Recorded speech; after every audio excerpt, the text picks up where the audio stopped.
Hi, this is Dr.RUkmani Choudhary and you are watching Dr.RUkmani's Health Update. My today's topic is Chlamydia. Chlamydia, a bacterial infection, a bacterial STI, sexually transmitted disease. So in this video, I'll be talking about this infection, like what is this infection, what are the causes, risk factors who are prone to have this problem, what are the signs or symptoms once you have difficulties you can have, diagnosis part, best effective homeopathy medicine, required test. So you are requested to watch complete video for complete. Watching for the first time, don't forget to subscribe my channel and press the bell icon to get notified. Chlamydia. Chlamydia, again, a STD, sexually transmitted disease, or it is called STI, sexually transmitted infection.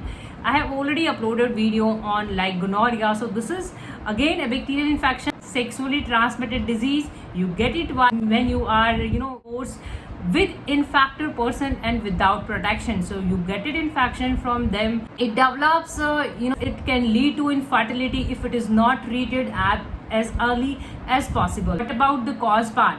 Causes, we already discussed that this is a bacterial infection, means the cause is bacteria, and the bacteria is Chlamydia trachomatis. Bacteria usually enters your reproductive tract and it can further spread. So this again lead to the complicating part, how the disease is spread and who are at the risk. STD, sexually transmitted disease, so you get it from the infected person, and yes, a mother can also pass the infection to the infant if the mother is not treated. So mother can infect the infant, and yes, you get it from the infected person not using protection. Bacterial infection, sexually transmitted disease, you don't get it while if the infected person cough or sneeze, you don't get it from there. You only get it while having physical unprotected intercourse. Sign/symptoms. What sign/symptoms, what difficulty you have while you have this problem? See, at times it is asymptomatic, there are no symptom at all. You don't even realize that you have this problem. So at times there is no symptom, and symptom, yes, they are more like urinary symptom, like UTI. So you are mistaken as UTI, urinary tract infection, and you don't even get your test done properly. So there is no proper treatment. That's why the problem arises, and this lead to infertility. So the basic common sign or symptoms are, in case of female, they have abnormal vaginal discharge, they have lower abdominal pain, bearing down pain, they have at times there is a PID, that is pelvic inflammatory disease. Pelvic inflammatory disease means you have your organs in pelvic area, like if the infection pass through the cervix and goes to the uterus and further goes to the fallopian tube, then ovaries. So all the pelvic area is affected. That is why it is called pelvic inflammatory disease, means the PID. They have bleeding while intercourse, after intercourse they have, and at times there is a urine problem, while very painful urination, burning while urination. If we talk about the male part, they are asymptomatic at times and they mistaken it as a UTI. See, gonorrhea, my last video was about gonorrhea, again STD, sexually transmitted disease. Both are the bacterial infection, both are STDs, STIs. So the differentiating point in both of these, if we talk about the symptom part, in gonorrhea, male there is an abnormal discharge and the opening part is swollen up. On the other hand, in chlamydia, in case of male, they have urethritis, means, and epididymitis, they have pain.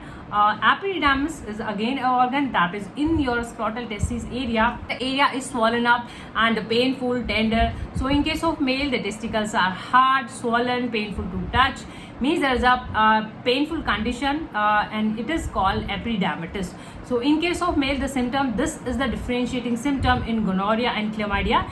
Rest we can diagnose by testing all this. There is at times there is a pink eye, means there is a conjunctivitis, and you have at times there is a sore throat. If you are in the activities like oral activities, your throat infected and it is called sore throat. So you can have sore throat, you can have pink eye, conjunctivitis. At times mother can pass the infection to the infant, and infant even can have conjunctivitis, and there is a pneumonia, breathing difficulties. In case of the complication part, What are the complications? See, complications are the bed effect, the remote effect, or the after effects of the disease if you don't get the disease treated as early as possible. So these can be the complication. Can be pneumonia in case of infant. Complication can be like pink eye, conjunctivitis, sore throat. We discussed about it.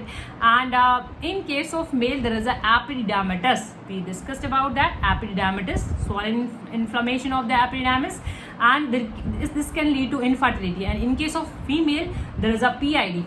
And diagnosis part, what are the tests required and how the condition is diagnosed? See, testing this is a bacterial infection, so your sample, your fluid collection, your swab can be taken and can be studied. Your physical examination, what all sign you are having, your physical examination, your urine test can be done to ruling out any UTI, any urinary infection, and your bacterial culture can be done to final diagnosis that you are having this type of bacteria. And in allopathy, you provided all medicine accordingly basis of your diagnosis part. Now moving on, what is screening for the STI, sexually transmitted disease, and when it is required and for whom it is required. Screening means getting tests done on a regular basis if you are exposed to certain disease, so you can get your screening done. If you fall below 25 years of the age, if you are active on regular basis, and if it is anal, if it is oral, and if it is these activities are male to male, so in these cases you are at the higher risk and you need screening so for preventing the infection and for reducing the chances of getting the disease transmitted, and using precautions, protection consistently, correctly, and consistently should be the criteria. This is how you can prevent the condition and you can save community. Now moving on, homeopathic part. Homeopathic best effective medicine. See, in allopathy, yes, this is a bacterial infection, so you are provided antibiotics. In homeopathy, there are medicines that are based on your symptom. What symptom you are having, your constitution, what is your constitution, your build up, your physical makeup, and symptom similarity is the basic.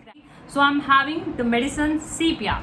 Sepia is the medicine that works amazing in the cases of female when female have PID. See, if it is a complication and if they are having symptom of PID, pelvic inflammatory disease, they are having pain in lower abdomen, bearing down pain, abnormal discharge, so you can use sepia, and I have provided medicines link on the description box. If you are watching on YouTube, you can buy medicine that link and you can start using according to your symptom. And this is oral medicine, not for the application purpose. 1 or 2 drops twice or thrice before meal, regularly, minimum 2, 3, 4 weeks till the time you start feeling better. The next medicine I'm having Xentum nitricum. Xentum nitricum once again works wonder in case of female when they have bleeding after intercourse. Bleeding, so in that case you can use Xentum nitricum. Works wonder, should be taken orally, 1 or 2 drops twice or thrice before meal. Use one medicine at a time and try to match your symptom with the medicine. Cannabis sativa. Cannabis sativa is a very good medicine in the cases of male when they have any STI, sexually transmitted disease, or any urine problem, any genital problem. So cannabis sativa is given when you have urethritis. See, the major symptom that comes is urethritis. Urethritis is an inflammation of urethra. In cases of male, urethra is the part that drains out your urine. So if that part is affected, you can use this medicine. And the urine is very painful discharges, abnormal discharges. With that, in that case, you can use cannabis sativa orally. 1 or 2 drops should be taken twice or thrice before having your meal, and regularly. It's Pulsatilla. So Pulsatilla, though Pulsatilla is a female remedy, but it is given in a male if they have chlamydia infection. That works wonder when you have abnormal greenish yellowish discharge, and is given when you have even testicular problem, testicular inflammation. So in that case, again Pulsatilla is given in urine problem as well. If you have any urine problem, any case also Pulsatilla. Very effective medicine. The last medicine I'm having is rhododendron. See, rhododendron you must have heard about in inflammation cases, in epididymitis when you have inflammation, swelling in your testicles, In that case, it is given when you have hard feeling, pressure feeling, and there is a persistent pain. Means in the symptom part, there is a epidermitis in the case of male. So if you are having that symptom, you can use rhododendron. Should be taken again orally, 1 or 2 drops, twice or thrice before meal. So this medicine. So hopefully this video can help you. If you find this video knowledgeable and informative, don't forget to subscribe my channel and press the bell icon to get notified. Thank you for your support. Thank you for watching. Thank you so much.